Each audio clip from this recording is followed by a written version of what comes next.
Family and fellow soldiers, I'm the Professor, and this is the Moment of Truth. You've probably read that Alexandria Cortex wants Clarence Thomas to be impeached. She says if no other Democrats are going to draft an impeachment against him, then she will. This, of course, is not news. He's been her great black whale for a minute now. She's been leading the charge against Thomas since at least last year. Back in 2022, she was citing Thomas's wife's involvement with the Trump White House, that Thomas had tried to block the January 6th commission, and that Thomas failed to disclose income from right-wing organizations as her justification.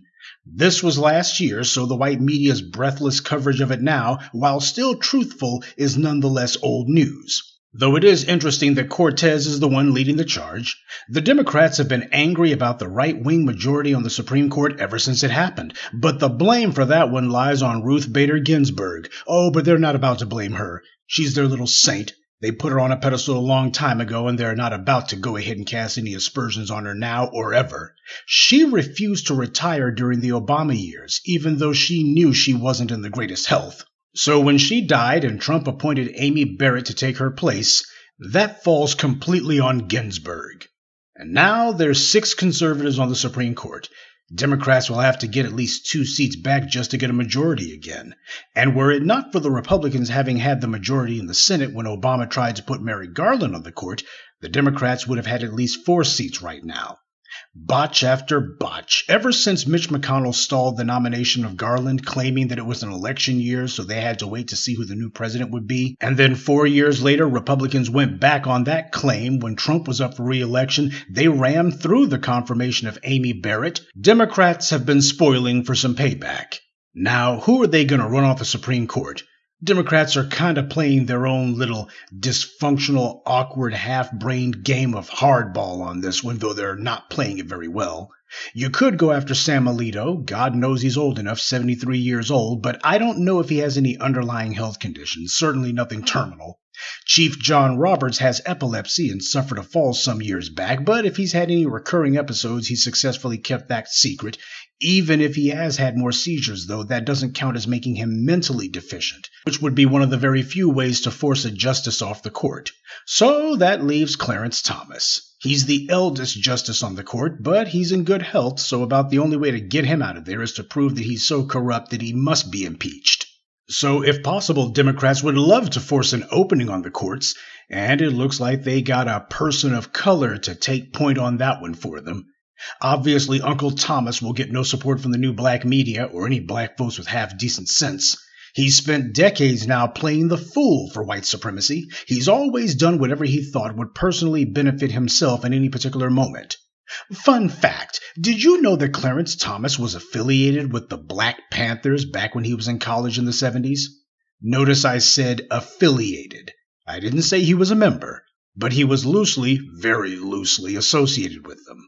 But we all see how that turned out, didn't we? He was all militant until white power gave him a job, and he went full establishment soon enough. So it doesn't matter if it was John Lewis on the left or Clarence Thomas and Colin Powell on the right. They all were just trying to find some angle to play. They were all just looking to see who was going to be their benefactor. And as soon as they identified who that was, they went all in on whichever team they thought was going to give them the most goodies. They were all willing to take whatever help they could get climbing the ladder. And as soon as they felt they had gotten an in with their new friends, it was all about going for self.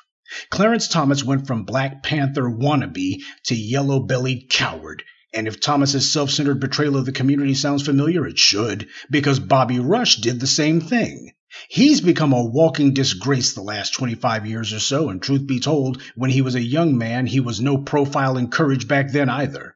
Bobby Rush has become a mumble-mouth, boot-licking, butt-kissing white supremacist Uncle Tom punk.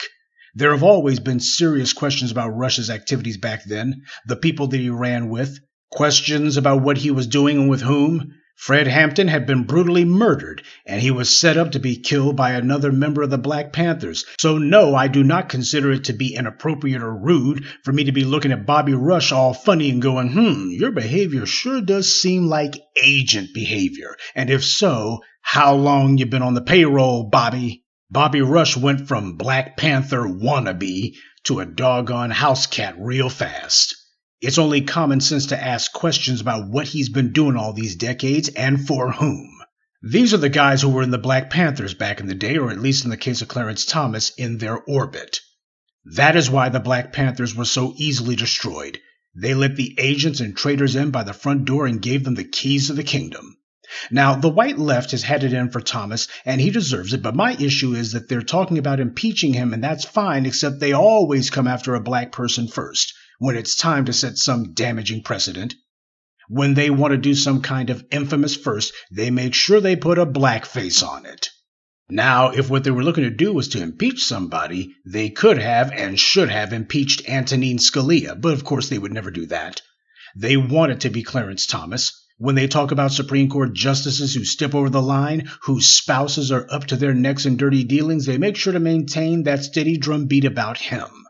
Now, this is no defense of Clarence Thomas. He's trash, plain and simple. But it's no accident that they got Alexandria Cortex to lead the charge on this one. Remember when she went on Meet the Press and said she has Indian ancestry, but that doesn't make her an Indian? And that she has black ancestry, but that doesn't make me black? Though if she has black ancestry, that automatically means she can't claim to be white, though she never said, well, I've got white ancestry, but that doesn't make me white. No, she wasn't about to deny that one. Ever since she announced her candidacy for Congress, she's gone out of her way to ignore the black residents in her own district. She's a racist stalking horse, so please don't think that her calling for Clarence Thomas to be impeached was some sort of spontaneous thing. It's not. This is a script being played out. One that's been going on for a while. Again, Clarence Thomas is a card-carrying sellout, and a big part of why they're zeroing in on him is precisely because he's stupid and made himself a giant target. He's so eager to prove to the Federalist Society that he's such a good little boy that he would do anything dumb for them. He thinks that he's protected, and why not? It's some of the richest and most powerful white men in the country who selected him to be on the Supreme Court. That's why he hangs out with them. A pet stays close to its owner. But the relationship between master and slave is reciprocal. Thomas knows that the only way he can continue to be protected by his rich right-wing benefactors is if he continues to pervert the law and the course of justice to protect them. One filthy hand protects the other. Though the phrase political high-handedness has no standard legal definition and has never been put to the test, so he figures that nobody would actually do anything about him. After all, they did nothing about Antonin Scalia, and that racist piece of trash blatantly admitted in court that his Shelby v. Holder opinion had no legal basis to strike down the pre-clearance part of the Voting Rights Act. He only did it because he personally didn't like it and he wanted to protect the Republican politicians' jobs.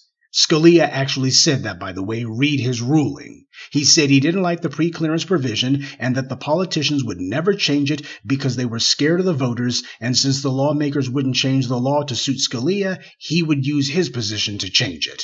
Now keep in mind that these right-wing nuts love that old saying that when the people fear the government, that's called tyranny, but when the government fears the people, that's called democracy. Well, Antonin Scalia said that the politicians fear the people, and he sides with the politicians. He saw his job as being to stop democracy, and Clarence Thomas, of course, sided with Scalia in that particular lawsuit.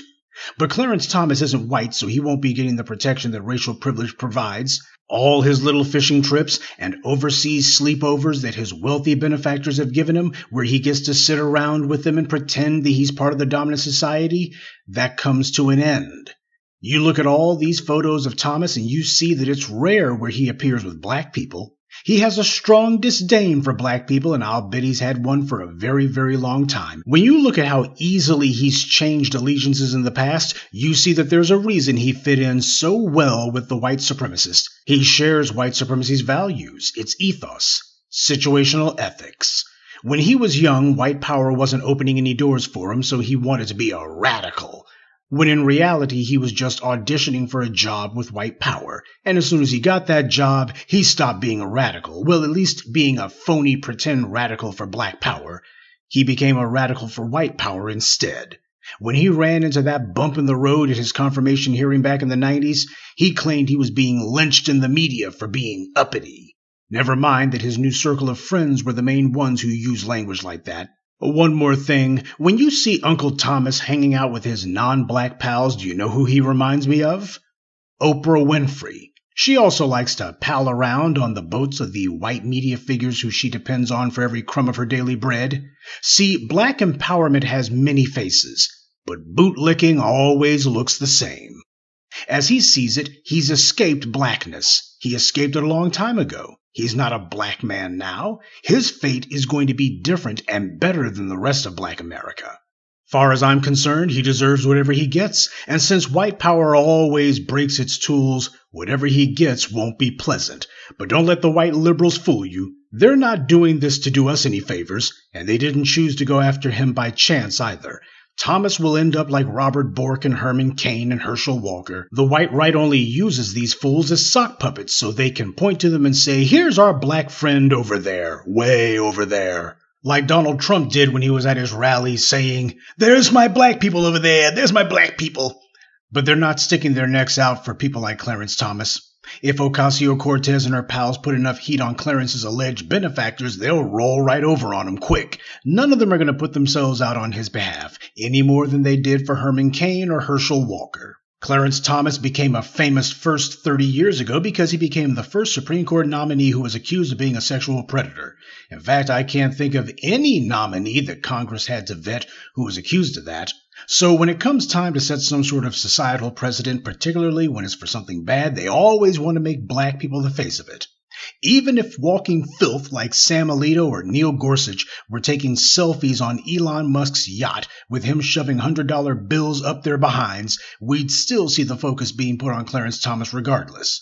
Nobody's asking what associations and perks the white justices are getting, and even if they get Thomas off the bench, that's not going to make it a big subject of discussion for the other justices either. Again, Uncle Thomas is getting dragged for the umpteenth time, and he's welcome to it.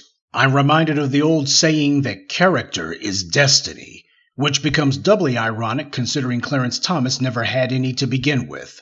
And that's the pathetic tragedy of Clarence Thomas. He was a poor judge of the law and an even poorer judge of character. The character of his right-wing pals, the government that gave him his high place in society, but most of all, especially his own. Good day, and be one. I'd like to take a moment to mention some of our contributors. Joel Hunton, Anthony Pollard, Stay Positive, Keith B., and Yumuka H. Salute to them and thank you to everyone for listening, liking, and sharing this message. Black empowerment only exists because of you.